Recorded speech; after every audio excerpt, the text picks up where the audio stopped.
bienvenue sur Terre, ma grande. C'est l'horreur, tu vas te régaler. Ah, c'est pas faux. Non! Non! Oh, punaise, oui! Pas ça! Non!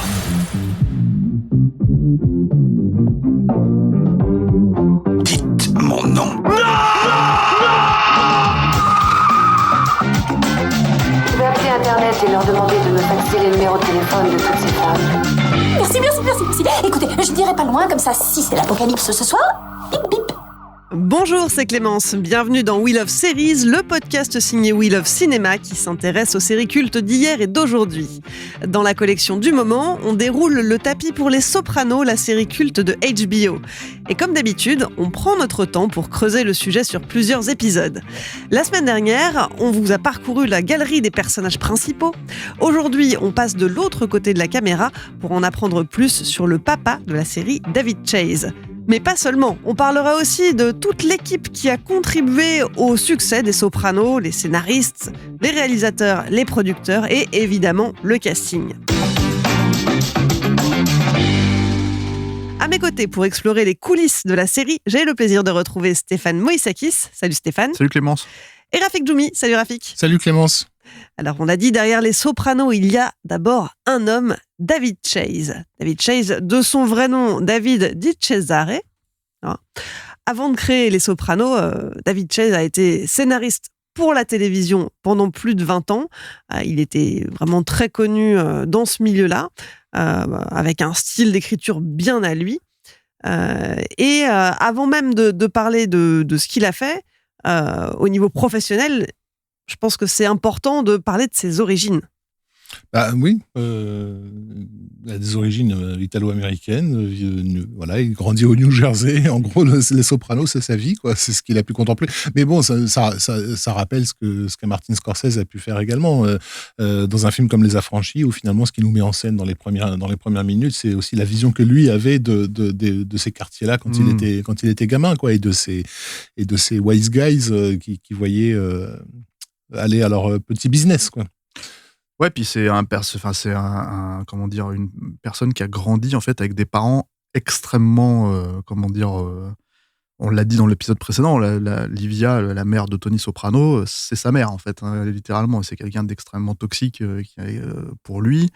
Et son père, c'était quelqu'un qui avait un énorme problème de colère, on va dire, et ce qui ressemble aussi à Tony, quoi, finalement. Donc, de là à dire que Les Sopranos, c'est sa psychanalyse à lui, il y a presque qu'un pas, quoi. Mais oui, c'est quelqu'un qui a grandi dans ces milieux-là et qui sait de quoi il parle, en fait, quand il parle de pas seulement, en fait, du milieu italo-américain, mais aussi de l'idée de devoir travailler, sur soi, en fait, probablement à travers une thérapie. Il n'en parle pas de cette manière-là forcément, mais en tout cas, je pense que ça fait sens, quoi. Et c'est quelqu'un aussi qui a beaucoup travaillé pour la télé. Donc du coup, qui a travaillé sur des séries que on connaît pas trop, hein, nous ici, comme Rockford Files, ce genre de choses, quoi.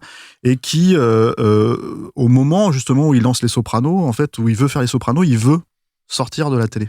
C'est-à-dire que, tu l'avais dit dans le premier épisode, il y avait cette idée que Les Sopranos, à la base, soit un film, sur ce sujet en fait qui est comment dire un chef mafieux en fait qui part en thérapie, quoi, et je sais plus quelle personne lui a suggéré d'en faire une série télé en fait, et une série télé qu'il a proposée à des networks en fait américains classiques, hein, Fox, ABC, tout ça, et en fait ils ont tous plus ou moins refusé parce qu'effectivement ça rentrait pas en ligne de compte, mais lui même espérait déjà que HBO dise non aussi pour pouvoir en fait faire des Sopranos un vrai film de cinéma, c'est-à-dire qu'il le voit comme ça, quoi, et finalement ça s'est pas passé comme ça, et quelque part il a eu parce que ça lui arrivait aujourd'hui c'est quelqu'un qui a 75 ans, ça lui arrivait assez tardivement dans sa carrière en fait, voilà, d'un seul coup d'être reconnu en fait pour son talent vraiment, et de devenir ce showrunner en fait qui va changer la face de la télé américaine, quoi. Et malgré le fait que justement, et c'est probablement en général ce qui se passe quand les gens ne veulent pas vraiment faire ça, qui veulent justement sortir de leur milieu, c'est là où en fait tout d'un seul coup c'est eux qui révolutionnent quelque part le truc, puisque justement ils ne veulent pas faire ce qu'on leur oblige à faire en fait la plupart du temps, quoi. Il est libéré de cette contrainte-là. En fait, c'est quelqu'un qui au départ se voyait au tout départ comme un écrivain, qui a vite réalisé aussi ses limites. Il est très clair là-dessus, hein. Il l'a dit en interview régulièrement que quand on démarre dans l'écriture, on réalise assez vite qu'on n'est pas Tchekhov ni Faulkner, et que, en gros ça calme, quoi, qu'il est qu'il est devenu accro des salaires télévisuels quand il a commencé à bosser à la télévision, mais que dès l'instant où il a commencé à essayer de poser ses propres billes à lui, du coup ça marchait pas. La série sur laquelle il a débuté, je pense que c'est pas anodin, c'est une série qu'on connaît pas en France,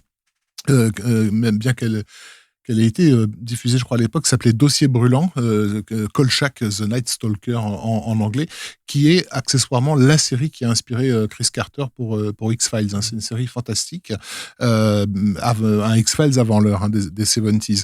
Mais à l'époque où il bosse là-dessus, il a le projet, donc, à défaut d'être écrivain, de devenir cinéaste. Donc dans les années 70, il projette quand même beaucoup ce truc-là. Sauf que d'après ce que j'ai compris, il a aussi quelques problèmes d'addiction qui vont faire qu'il va avoir besoin de beaucoup d'argent, que du coup il va rester à la télévision parce que ça paye bien.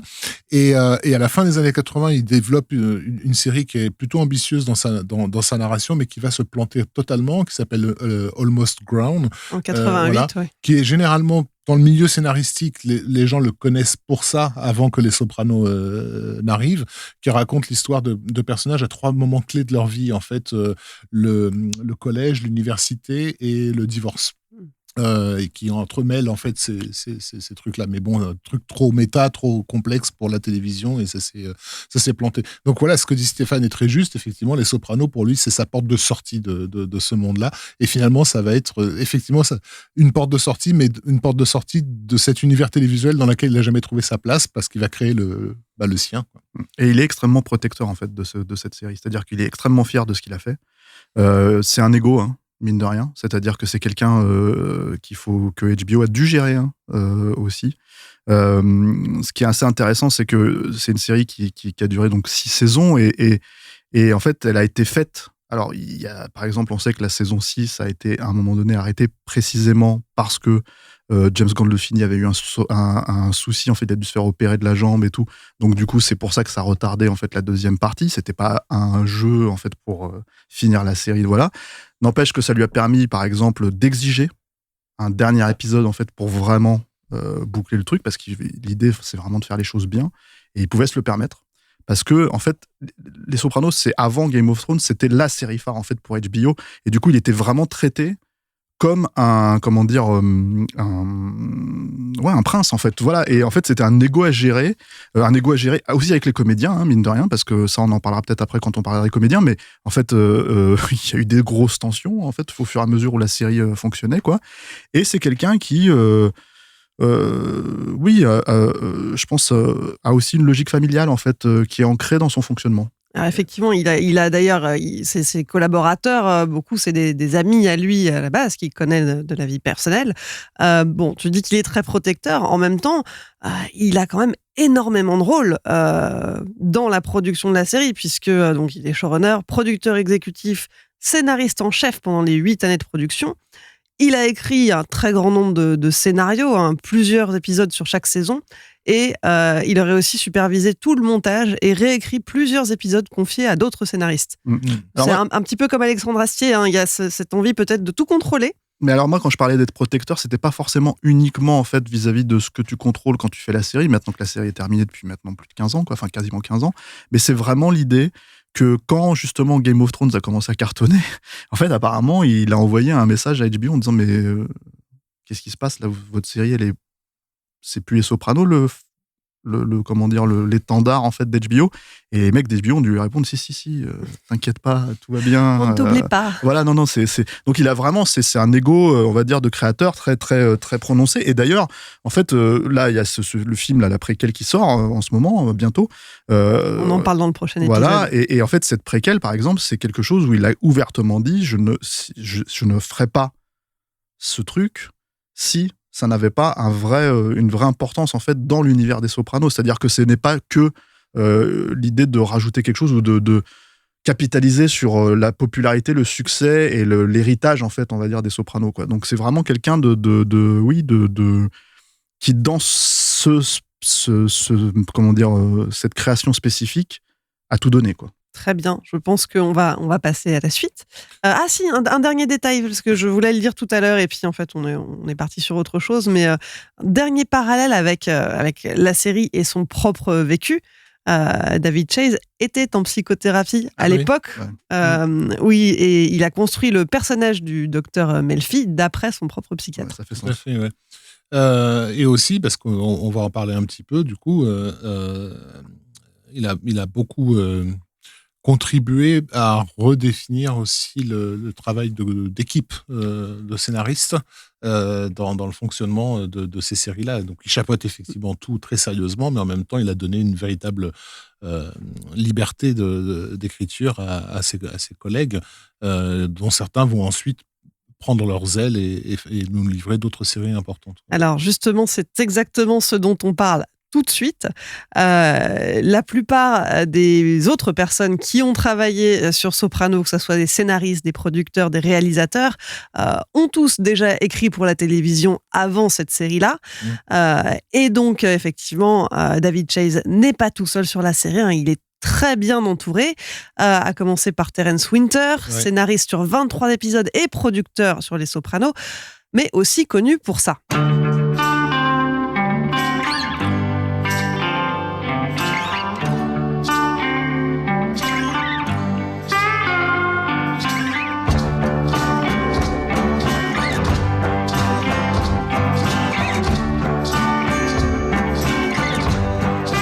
Est-ce que vous avez reconnu ce générique ? C'est Boardwalk Empire, non ? Exactement, et oui, puisque Terence Winter est aussi le créateur de la série télévisée Boardwalk Empire, série qui se déroule principalement à Atlantic City pendant la Prohibition et qui suit pendant 5 saisons l'ascension puis la chute d'un trafiquant d'alcool, trafiquant interprété par... Je vous le donne dans Buscemi. Et oui, Steve Buscemi. Tout à fait, et avec un pilote réalisé par Martin Scorsese, excusez du peu, avec lequel il va entretenir une relation de confiance, hein, puisqu'ils vont ensuite faire ensemble le Loup de Wall Street. Donc c'est voilà, des Sopranos qui tentaient justement d'émuler les affranchis, lui il est monté jusqu'à Dieu le Père, en fait. Donc il n'y aurait pas aussi une petite forme de mafia ou de famille italo-américaine dans le ciné? Je pense que c'est tout simplement... voilà, c'est intéressant de savoir comment un mec comme Scorsese a pu voir les Sopranos. Il les a évidemment découverts en live, quoi, et il a dû se dire, mais mon Dieu, enfin des mecs qui ont tout compris. Donc ouais, je pense qu'il y a une vérité de la... je parle en anglais dans ma tête, de la dépiction, j'allais dire. Il y a une vérité de la description de cet univers-là dans les Sopranos qui résonne, quoi, et qui, d'ailleurs, la raison pour laquelle on lui file un projet comme Boardwalk Empire sur la mafia d'Atlanta, voilà, dans les premières heures. Moi, je suis pas un grand fan de ce que j'en ai vu, hein. J'ai pas regardé la saison entière, mais c'était quand même un projet monumental. C'était ambitieux, c'était très ambitieux, puis surtout à l'époque où c'est sorti, là peut-être on en parle moins, mais c'est vrai qu'à l'époque où c'est sorti, ça a clairement été présenté comme le fruit de l'un des créateurs des Sopranos, quoi. Ça c'était clairement mis en avant. Il y avait ça et le nom de Scorsese, en fait, qui était clairement mis en avant. Et Terence Winter, c'est quelqu'un qui a quand même écrit presque, je crois, 20-25 épisodes, en fait, hein, donc des 23, Sopranos, 23. Exactement. Donc le truc, c'est que c'est un nom assez important. Il y a la logique familiale, on va dire, elle est là parce qu'il y a, par exemple, il y a un couple aussi, je crois, de scénaristes, en fait, qui sont sur cette série. Il y a Mitchell Burgess et sa femme. Robin Green et Mitchell Burgess. Voilà, ouais. C'est des scénaristes, en fait, qui ont toujours travaillé plus ou moins ensemble et, en fait, qui, voilà, ont écrit aussi quelques épisodes là-dedans. Et qui ont travaillé avec Chase sur d'autres séries auparavant, sur Bienvenue en Alaska et $200 plus les frais. Voilà, donc la logique familiale, c'est vraiment, en fait, elle est vraiment aussi impliquée dans... voilà, mais je pense que c'est normal parce que, quelque part, il y a l'idée, en fait, de contrôle passe aussi par là. C'est-à-dire que, en fait, d'ailleurs, là, récemment, David Chase, en fait, a fait le tour un peu de la promo pour justement The Many Saints of Newark, la préquelle. Non, mais c'est un rapport avec les Sopranos, justement, vraiment direct. C'est que, En fait, il dit ouvertement que personne d'autre ne fera quelque chose des Sopranos, si ce n'est lui, sauf peut-être éventuellement Terence Winter. Ce qui veut quand même déjà dire qu'il y a un truc de confiance et que c'est son Chris, lui, quoi. Voilà, il y a ce truc de... On peut voir ça un peu comme ça, quoi. Donc oui, la logique familiale derrière l'aspect, créatif des Sopranos, il est évident. Et puis, effectivement, aussi dans le casting, je pense, après. C'est-à-dire que ça va se ressentir aussi, quoi. Ouais, on va y venir dans un petit instant, mais il y a une autre personne dont je voudrais qu'on parle avant ça, c'est Matthew Weiner. Weiner. Moi, je dis Weiner parce que ça fait zizi, mais on peut dire Weiner. Matthew Weiner, scénariste de 12 épisodes et producteur sur les 2 dernières saisons de la série, si je ne dis pas de bêtises, mais qu'on connaît également pour ceci.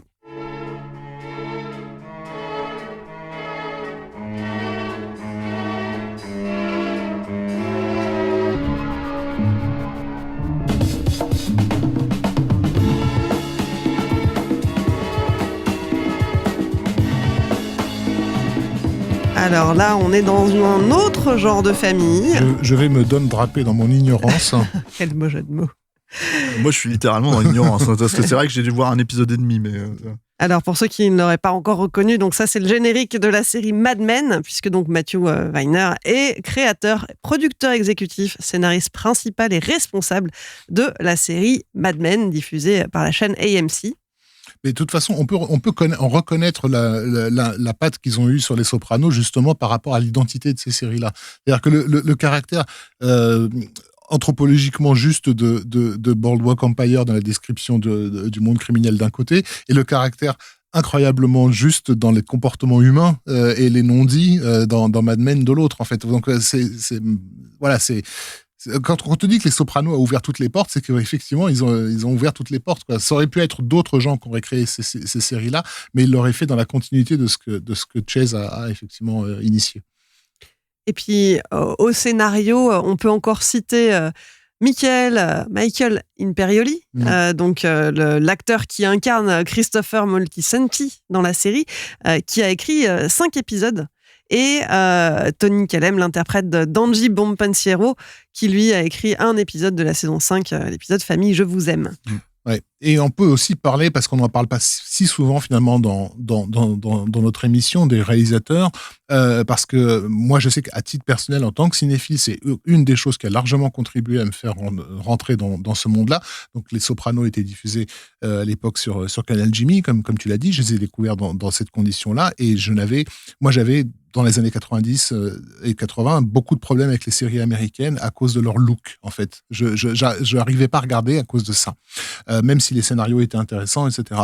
Mais quand j'ai vu Les Sopranos, j'ai vu quelque chose qui était filmé comme si c'était fait pour passer dans une salle obscure, avec ce que j'aime en tant que cinéphile, dans le choix des cadres, le travail photographique, etc. Et donc, il y a eu un énorme effort de fait de ce côté-là, et effectivement, la frustration de David Chase, qui n'a jamais pu être un cinéaste, elle s'est ressentie dans le désir de donner à cette série un cachet cinématographique, et du coup, il a été aidé par des cinéastes.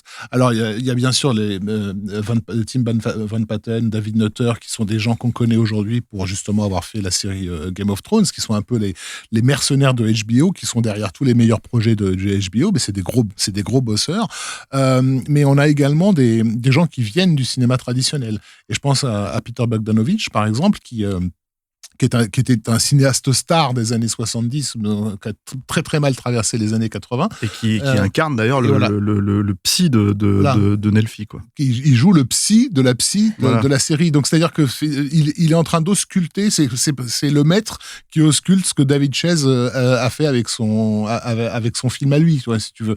Et Bogdanovich a également réalisé certains des épisodes. Tu m'as dit qu'il y avait Mike Figgis également, qu'on avait Mike fait quelques-uns. Figgis, qui est aussi une figure de la scène indépendante. Voilà. Mais c'est assez marrant parce que je pense qu'on peut relier un petit peu les Sopranos à l'émergence aussi du cinéma, indépendant des années 90, en fait. C'est-à-dire que en gros, le renouveau, on va dire, si on enlève les côtés Miramax, tout ça, le renouveau de ce truc-là. Par exemple, à Steve Buscemi, quand Steve Buscemi apparaît dans une saison, Vraiment, il est l'un des personnages principaux de la saison 5. Ça fait sens, en fait, de voir Steve Buscemi. C'est une star, en fait, dans la logique des Sopranos. C'est-à-dire, c'est pas forcément, c'est une plus-value de grande qualité dans les grands blockbusters, en fait, de voir Steve Buscemi, on va dire. Mais dans les Sopranos, c'est une star. Et du coup, je pense qu'il y a un vrai deal, en fait, qui se fait autour du personnage. Genre, qu'est-ce qui va se passer avec moi? Comment est-ce que je termine, quel est l'arc de mon personnage? Et surtout, il réalise 4-5 épisodes parce que Steve Buscemi, c'est aussi un réalisateur, en fait, de petits films indépendants. Voilà, etc., etc. Donc, il y a ce cachet, en fait, indie, on va dire, que la série dépasse, pour moi, totalement. Mais qui, en fait, fait sens d'un point de vue market et qui fait sens d'un point de vue aussi d'aller chercher, en fait, ces gens-là, ce qu'ils représentent, en fait, pour dire, on est en train de casser les règles de la télé américaine, quoi. En s'aidant aussi de ce qui se passait à l'époque avec l'apparition la démocratisation des écrans 16:9, où on commençait justement à cadrer différemment parce qu'on savait que les gens allaient regarder sur de meilleurs écrans avec une meilleure définition. Enfin voilà, il y a eu tout un truc esthétique que les Sopranos ont également porté, qu'il fallait souligner. Alors là, on vient de passer une vingtaine de minutes à parler des personnes derrière la caméra, des personnes de l'ombre en quelque sorte. Maintenant, là, on n'a plus le choix, il faut qu'on parle du casting, ça devient trop urgent. Évidemment, en première ligne, James Gandolfini, qui a remporté pour le rôle de Tony Soprano 3 Emmy Awards, 3 Screen Actors Guild Awards et 1 Golden Globe. À l'époque, il a été invité à passer une audition pour le rôle après que la directrice de casting, Suzanne Fitzgerald, ait vu un petit clip de sa prestation dans le film True Romance. On en parlait justement dans le premier épisode. Ouais, True Romance, en fait, c'est une scène absolument incroyable, où il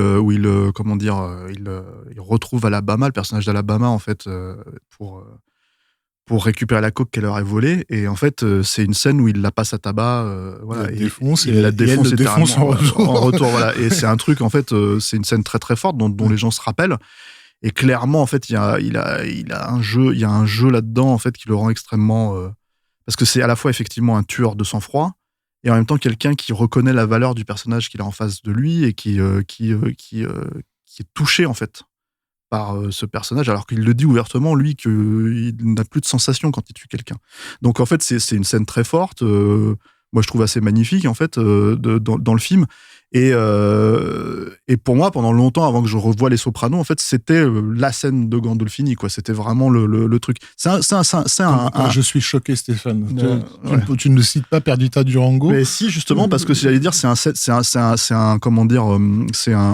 acteur... Un caractère acteur. Un caractère acteur qui utilise la méthode, voilà, et qui à mon avis, avec Les Sopranos, a trouvé un rôle à sa mesure parce que justement, il était dans des seconds rôles de très grande qualité pendant longtemps, en fait. Et notamment donc dans Perdita Durango aussi, qui est un film où il joue un mec qui court derrière les deux personnages principaux, quoi, un espèce de flic qui est tout aussi pourri finalement qu'un gangster. Voilà, qu'un gangster, mais qui est très volubile aussi, qui est très mais Gandolfini, il donne, c'est un gros nounours en fait, le mec. Il donne un énorme cachet, je pense, à ces personnages-là. Et par exemple, en fait, quand tu regardes une série comme Les Sopranos, où bon, lui, c'est connu, ces trucs-là, il le disait. Par exemple, quand il fallait qu'il ait une scène où il s'énerve, la veille, il dormait pas. Ou alors, il se mettait quand il voulait être agacé ou un truc comme ça, il se mettait un caillou dans la chaussure pour être sûr que ça allait le gonfler pendant toute la journée. Tout ça, c'est des trucs connus d'acteurs, tout le monde dit de la méthode, on va dire. Parce que, voilà, il vient de là, quoi. C'est quelqu'un qui a émergé dans les années 90, en fait, à un moment donné où justement ces acteurs-là n'avaient pas en fait des rôles principaux comme pouvaient les avoir De Niro, Pacino, en fait, à un moment donné dans les années 70, quoi. Il a cette étoffe, clairement, même si c'est différent. Et en gros, Les Sopranos, c'est ce qui lui a permis de montrer ça, en fait, de donner ça. Et ce que je trouve en fait extrêmement fort en fait avec lui, c'est que clairement, il a une gueule patibulaire, en fait, voilà. En même temps, il y a un sketch en fait qui est très drôle dans Saturday Night Live où il apparaît. C'est pas dit en fait qu'il joue Tony Soprano, et il apparaît dans un truc du Weekend Update.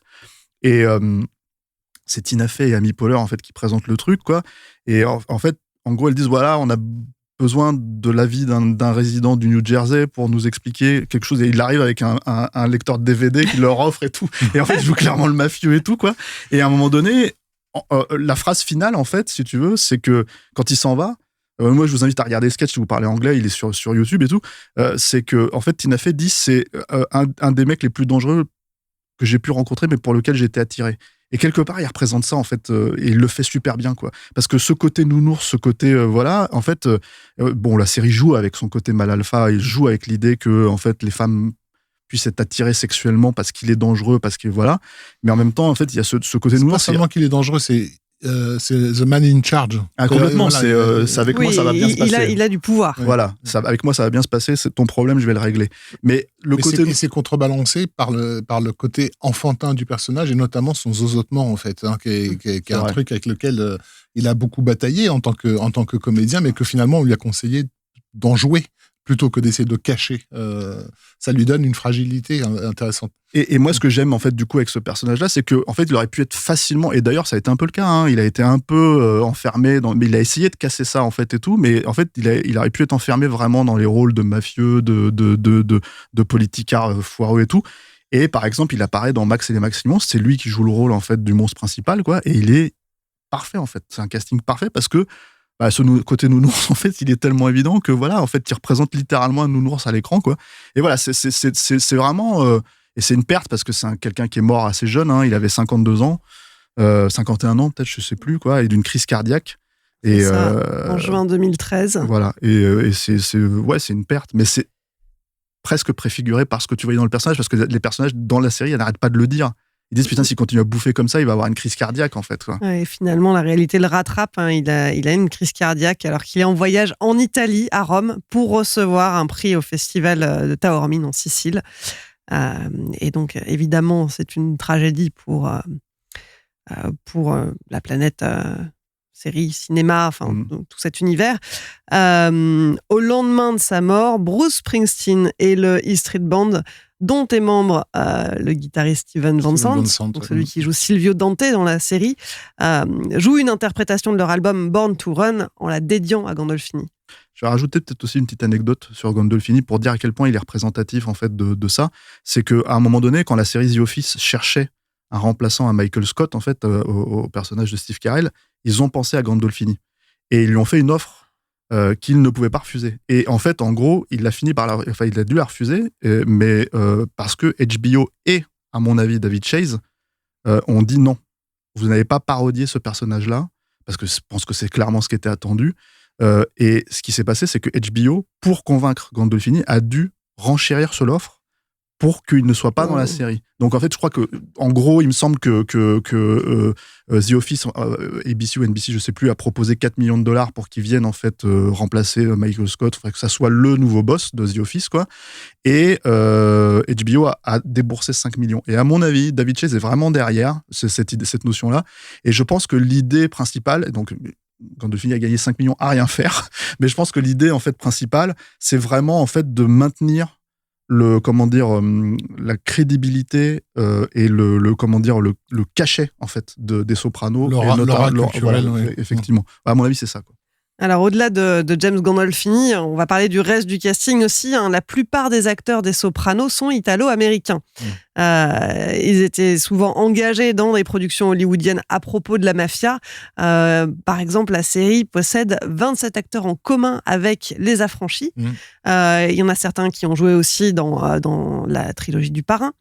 Et on retrouve donc parmi ces comédiens et comédiennes, en première loge, Lorraine Bracco. Évidemment. Qui devait jouer à la base le rôle à qui on a proposé le rôle de Carmela Soprano. Et c'est assez marrant parce que d'ailleurs, c'est un vrai jeu de chaise musicale, en fait, le casting. Oui, parce que c'est l'inverse. Comment s'appelle-t-elle Eddie Falco, merci, qui joue Carmela, s'imaginait beaucoup plus jouer le rôle de la psychiatre à la base. Oui, tout à fait. Et en fait, Lorraine Bracco a dit non, mais je veux pas jouer ce rôle, en fait, qui est le rôle, en gros, des affranchis, et ça serait trop proche. Donc, elle a proposé, en fait, justement, de jouer le rôle de la psy à la place. Mais évidemment que la filiation, elle est là, puisque Lorraine Bracco, elle a été littéralement révélée par Les Affranchis, puisque je dis pas de bêtises, il me semble qu'elle a gagné un Oscar du meilleur second rôle féminin, ou en tout cas, elle a été nommée. Et si je peux me permettre d'être méchant, Je pense que Eddie Falco est une meilleure comédienne que Lorraine Bracco, qui finalement est assez limitée dans son répertoire. Donc, on la voit pas tant, la psy, dans la série. Elle n'a pas besoin de passer par toutes les gammes d'émotions, alors que la femme de Tony Soprano, c'est vraiment un rôle difficile, au sens, il y a beaucoup de choses à faire, quoi. Le personnage du psy, du docteur Melfi, incarne une autre partie de la population italo-américaine, celle qui est bien intégrée finalement, et qui est beaucoup plus dans la normalité, qui a réussi à sortir de cette communauté assez fermée. Tout à fait. Mais ça reste... je pense que le casting d'Eddie Falco dans le rôle de Carmela était quand même bien mieux vu, quoi. Et d'ailleurs, c'est assez marrant parce que Eddie Falco, assez souvent... elle racontait qu'elle avait un tel rapport en fait à Tony Soprano, qui est presque en fait du mimétisme vis-à-vis de son personnage, c'est que quand elle voyait Tony Soprano dans un autre film avec une autre actrice qui s'embrasse par exemple, en fait, elle était jalouse. Et elle disait, elle le dit, je comprends pas en fait pourquoi, mais c'était comme ça. J'avais un espèce de précaré autour de Gandolfini et du coup. C'est mon mari, quoi. C'est mon mari en fait, c'est mon mari à l'écran, donc en fait dès que je le voyais sur un autre écran, c'était pas possible, quoi. Donc voilà, c'est assez marrant. Eddie Falco d'ailleurs, on va la voir dans la suite d'Avatar. C'est assez ça sera intéressant de voir parce que c'est pas une actrice qu'on voit souvent en dehors justement de comment dire, du rôle de Carmela. Elle est vraiment identifiée maintenant à ça. Ça sera intéressant de voir parce que c'est vrai que c'est une excellente actrice, hein. Vraiment, c'est quelqu'un d'assez. Moi, je trouve elle donne un énorme corps, je trouve, au personnage. Elle a un grand répertoire. Et d'ailleurs, quand on découvrait à l'époque Les Sopranos sur Canal Jimmy, on pouvait aussi découvrir à la même époque Oz, tout à fait, dans lequel elle jouait un gardien de prison. Une gardienne de prison. Et pareil, où elle était. Tu ne pouvais que la voir. Et je sais que pour une partie du public français, elle a été l'incarnation de ce renouveau de la série télé parce qu'elle était dans les deux principaux chocs télévisuels de l'époque, quoi. Et puis en plus dans Oz, c'était vraiment un des rares personnages féminins, donc oui. Et puis tu pouvais pas passer à côté, quoi. On la voyait d'autant plus. La réalité de plus en plus proche de la fiction. Autre comédien de la bande, Tony Sirico, qui a un passé criminel lié à la mafia pour de vrai. Et qui a accepté de jouer Paulie, mais à une condition, c'était que son personnage ne soit pas une balance. Ouais, et c'est assez marrant parce que je pense qu'en fait, ça représente vraiment ce que ça veut dire en fait dans ce milieu-là. Dans un épisode précédent, Rafik expliquait justement que l'un des épisodes clés de la première saison, c'était que Tony Soprano tue une balance, même si cette balance ne lui a rien fait à proprement parler. C'est-à-dire que la balance, c'est le rat, comme ils disent, en fait. Je pense que c'est à peu près, dans leur logique, c'est à peu près autant qu'un homosexuel. En fait, c'est vraiment, il y a cette idée vraiment de bien pire. Ouais, voilà. Non, mais c'est assez. Bah non, mais enfin. Non, mais à leurs yeux, je pense à leurs yeux, c'est bien pire. L'homosexuel, il l'écarte de la communauté. La balance, il le tue, quoi. Donc, il le tue aussi, l'homosexuel. Mais bon, le truc, c'est en tout cas, le truc que je veux dire, c'est que voilà, c'est comme lui, en fait, a ces racines-là, en fait, dans le milieu. En gros, même le fait d'être une balance fictive n'était pas concevable en fait pour Tony Sirico, quoi. Et alors moi, je le trouve absolument. Je pense que tu peux. Enfin, aujourd'hui, c'est le genre de si tu le revois dans des vieux films qu'il a pu faire, parce qu'il est à un moment donné, il a basculé, il a pas été révélé. Il a été révélé par Les Sopranos, mais il a quand même fait l'acteur dans quelques autres films, hein, Tony Sirico. Tu peux presque pas en fait le dissocier. Enfin, c'est impossible pour moi de le dissocier de Paulie Walnuts, quoi. C'est-à-dire qu'il y a vraiment ce truc. Il parle comme ça. Et d'ailleurs, il y a pareil dans un. Moi, je regarde beaucoup j'aime bien regarder les interviews de talk show. En fait, sur YouTube et ce genre de choses, quoi. Et notamment, t'as Louis C.K. qui à l'époque en fait de la fin des Sopranos avait lui aussi une série en fait sur HBO, et du coup il était invité aux mêmes soirées que les Sopranos, quoi. Il racontait qu'à un moment donné, Paulie Walnuts vient le voir, et Tony Sirico lui dit c'est toi Louis C.K., tu t'as fait cette série et tout, puis il joue avec ses doigts, en fait, il lui montre, parce que c'est ce que fait le personnage, le vrai, et il fait c'est pourri ce que tu fais, tu dois arrêter ce que tu fais, quoi. Et l'autre, t'as Tony Sirico qui explique à Louis C.K. qu'il devrait arrêter en fait sa série de merde et tout ça, etc. Et Louis C.K. raconte ça en disant j'aurais été déçu si d'un seul coup le mec venait me parler normalement comme si c'était un acteur et qu'il avait pas ce rôle-là. C'est littéralement, il incarne ça. Et d'ailleurs, en fait, c'est lui et Gandolfini en fait se sont un petit peu plaints du processus d'écriture en fait au fur et à mesure des scénaristes, parce que pour nourrir ces personnages-là, les scénaristes les écoutaient. Et d'un seul coup, une semaine après, en fait, ils se retrouvaient avec des éléments de leur vie privée dans l'écriture du personnage. Notamment, par exemple, le fait qu'il soit, asthmatique. Non, il a des problèmes avec les germes. En fait, il est germaphobe. C'est ça. En fait, c'est dans c'est dans la série, mais c'est parce que Tony Sirico est vraiment, voilà.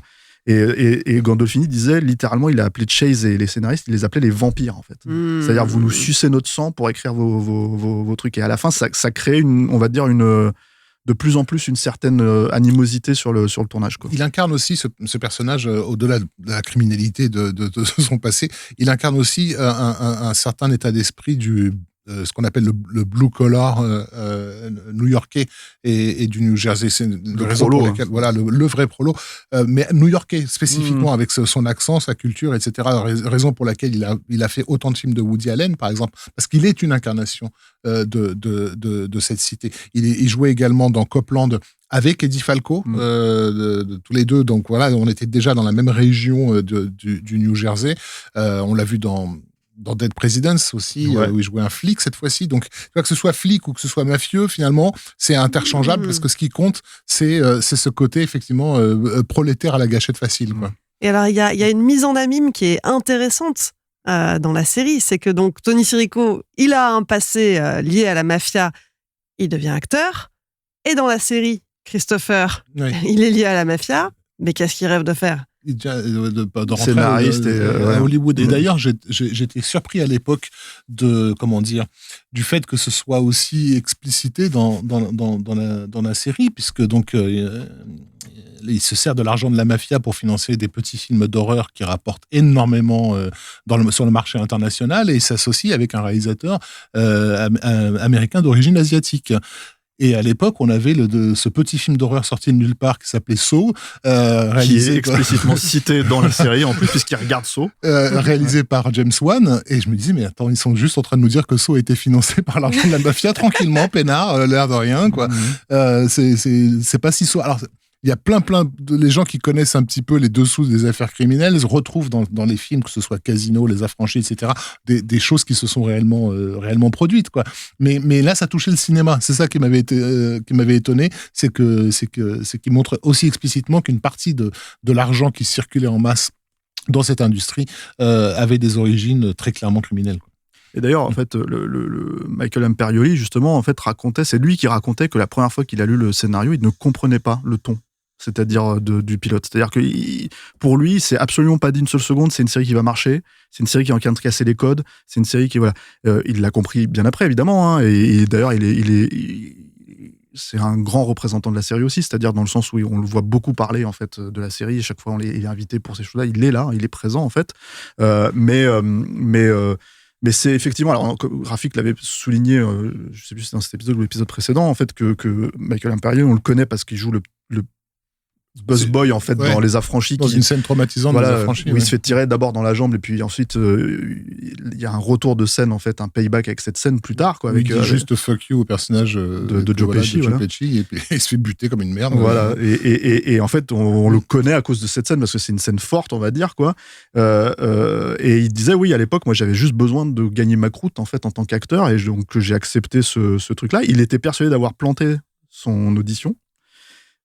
Et puis il se dit, de toute façon, je m'en branle, en fait, si j'ai planté mon audition, parce que c'est écrit par un mec qui connaît rien au milieu italo-américain, parce qu'il pensait que David Chase n'était pas du tout italo-américain, voilà. Mais oui, et puis pour le coup, je trouve que c'est aussi le rôle d'une vie, parce que il est très touchant, en fait, dans cette figure tragique, en fait, et il incarne bien quand même un peu une certaine idée de la stupidité du personnage. Il y a un côté comme ça, en fait, ce personnage. Il est un peu crétin sur les bords, quoi.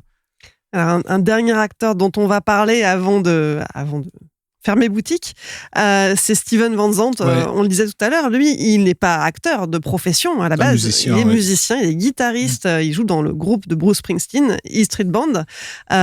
Et David Chase a créé le personnage de Silvio pour lui. Oui. Clairement. spécialement. Comme on l'a dit dans le premier épisode, Chess, c'est quelqu'un qui est vraiment une culture rock'n'roll très forte, qui a fait partie d'un groupe de rock, etc. Donc il a une admiration pour Van Zandt, qui n'est pas seulement un musicien chez Springsteen, parce qu'il a bossé avec basiquement tout le monde. Moi, j'aimerais juste dire aux gens, parce que c'est un truc hélas pas connu, mais il a été à l'origine de ce groupe qui s'appelait Artists Against Apartheid en 1985, à une époque où personne à Hollywood ne voulait s'engager dans le truc. Ouais. On chantait We Are the World, We Are the Children, mais il n'était pas question de parler de l'Afrique du Sud. Et il avait fait une chanson qui s'appelait Sun City, où il avait invité les quelques rares artistes qui acceptaient, qui étaient comme par hasard la plupart noirs. Et la chanson elle est absolument extraordinaire, donc je vous invite à aller voir ça. Mais du coup, ça montre que c'est quelqu'un qui était très intégré dans tout ce milieu-là, parce qu'il avait la possibilité de faire venir tous les gens à son micro, quoi. Effectivement, mais à la base, Van Zandt a refusé. Il ne voulait pas prendre le job d'un vrai acteur. Ouais, tout à fait. Parce que sa femme est actrice, en fait. Voilà. Et d'ailleurs, je crois qu'elle est dans la série, si je dis pas de bêtises. Absolument. Elle joue la propre femme de Silvio, l'épouse de Steven, qui s'appelle Maureen Van Zandt. Après, moi, comme je l'ai dit dans un épisode présent, moi, je trouve que c'est vraiment le personnage est sympathique et tout, mais c'est vraiment la pièce rapportée. Je le trouve vraiment pas bon acteur, en fait. Je le trouve très, très, très limité, en fait, même dans sa posture, dans son jeu et tout. Et j'ai l'impression que c'est ce qui empêche peut-être aussi un peu le personnage de vraiment décoller, en fait. C'est pas son métier. Moi, je le trouve crédible, c'est ça, en fait. Oui, encore une fois, on l'a dit dans le précédent épisode, il y a quelque chose de ridicule dans sa posture, dans sa façon d'être, mais en même temps, à aucun moment, je ne doute que ce personnage existe quand je vois la série. Allez, c'est l'heure de quitter les coulisses et de conclure cet épisode. Mais on n'en a pas terminé pour autant. On se retrouve la semaine prochaine pour le dernier chapitre et on y parlera de quoi ? Du spoiler. Ouais, du spoiler de l'épisode final qui a quand même été très très. On avait parlé de Game of Thrones et du fait comment ça avait été quand même mal reçu, mais les Sopranos, ça a été d'un tout autre niveau. Ça a été ça aussi à l'époque. Voilà, on parlera de ce dernier épisode. On va voir qu'il a fait effectivement couler beaucoup d'encre et puis on abordera aussi la suite parce que si la série est terminée, David Chase n'en a pas encore terminé avec ses histoires de mafiosi. On va voir tout ça la semaine prochaine. Rafik, Stéphane, merci de m'avoir accompagné pour le 3e épisode de cette collection. Merci Clémence. Merci Clémence. We Love Series, c'est fini pour aujourd'hui. Pour suivre les prochains épisodes ou réécouter celui-ci, rendez-vous sur welovecinema.bnp Paribas et sur vos applis de podcast. Nous, on se retrouve donc mardi prochain pour la suite de cette collection consacrée aux Sopranos. À très vite.